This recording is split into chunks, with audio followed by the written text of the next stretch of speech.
මිතිරස කොහොමද සයින්ටිස් කෙනෙක් වෙන්නේ? සයින්ටිස් කෙනෙක් වෙන්න ඉතින් ක්‍රම ගොඩක් තියෙනවා. දැන් අපි ඉස්සර ගත්තොත් එහෙම ඉස්සර මම කියන්නේ ඔය 1800 ගණන් වල 900 කාලේ මුල් කියන්නේ 1900 ගණන් වල මුල් කාලේ වගේ ගත්තොත් ඒතර විධිමත් සයින්ටිස්ලා කියලා ඉමේ තිබ්බේ. තමන් අර ආස ශේෂ්ත්‍රවල තම සමට ගෙදර ලැබ් එකක් හදාගෙන ඒක විද්‍යාත්මක පරීක්ෂණ කර කර ඒවෙන් අහම්බෙන් දේවල් හොයාගෙන සයින්ටිස්ලා වෙච්ච කට්ටිය ඉන්නවා. ඊනර අර සාමාන්‍ය ෆලෝ කියන්නේ පාත් එක කියන්නේ නැතුව දැන් අපි කතා කරොත් එහෙම දැන් වෘත්තීය විදියට ලෝකෙ පිළිගත්ත සයින්ටිස් කෙනෙක් වෙනවා නම් ඒකට ක්‍රම ගොඩක් තියෙනවා. මම කියන්නේ දැන් මම එකක් කියන්නේ කියන්නේ අපි අනුගමනය කරපු අපි කියපු පාරක් තියෙනවා.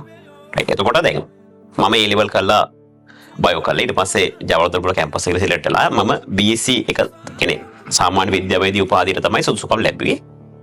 මේ ඒ විද්‍යාවේදී උපාධිය වල තියෙනවා වෙනම ස්පෙෂල් කියලා කැටගරි එකක්. දැන් උදාහරණයක් මම කෙමිස්ට්‍රි ස්පෙෂල් ලැබ් කරලා තියෙනවා. ඒ වගේ ෆිසික්ස් තියෙනවා, මැත්ස් වල තියෙනවා.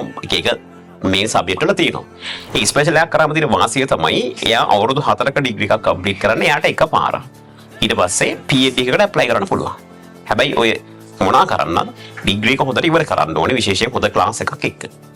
දැන් අපි හිතමු ඊට පස්සේ දැන් ඔයා ඩිග්‍රී එක ක්ලාස් එකක් කරන් ඉවර කරා. දැන් අපි හිතමු ඔයාලට කෙමිස්ට්‍රි ස්පෙෂල් එකක් තියෙනවා කියලා. ඒතකොට ලංකාවෙත් තියෙනවා ජූනියර් සයන්ටිස්ට් විදිහට වැඩ කරන්න පුළුවන් තැන්. ඒ වගේ තැනකට ගිහිල්ලා එක්ස්පීරියන්ස් අරගෙන එතනින් ඔයාලට ඉස්සරහට යන්න පුළුවන්. හැබැයි මේ මොනා කරත් දැන් ලෝකේ යන විදිහට තව එහාට ඉගෙන ගන්න ඕනේ ඉතින්. දැන් ස්පෙෂල් එකක් තියෙනකොට ඔයාලට ඊට පස්සේ පුළුවන් PhD එකකට ඇප්ලයි කරන්න.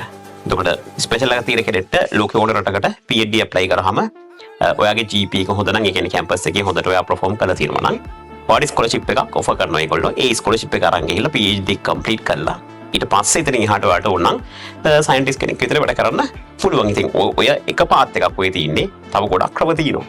ඉතින් මම කියන්නේ ඕගොල්ලෝ එහෙම ආසාවක් තියෙනවා නම් ඔයාලට දැන් ඉඳන් උනා ගෙදර පොඩි ලැබ් එකක් හදාගෙන ඒවට ඔකට උපකරණ ටිකක් අරගෙන ඒව ලංකාවේ ඕන තරම් වල ගන්න තියෙනවා.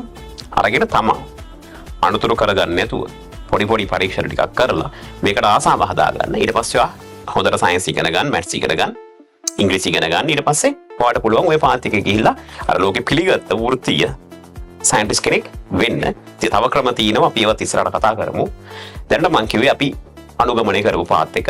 ඒ පාත් එකේ දැන් මගේ බැච් එකේදී කෙමිස්ට්‍රි ස්පෙෂල් කරපු 29ක් විතර ජවර්ධන පුරා දැන් 25ක් විතර ඉන්නේ සයන්ටිස්ට්ලා සමග. දැන් ඒගොල්ලෝ ලෝකේ එක රටවල් වල වැඩ කරනවා. මේ වෙලාවේ හැමෝටම ස්කෝලර්ෂිප් එකක් හම්බුණා.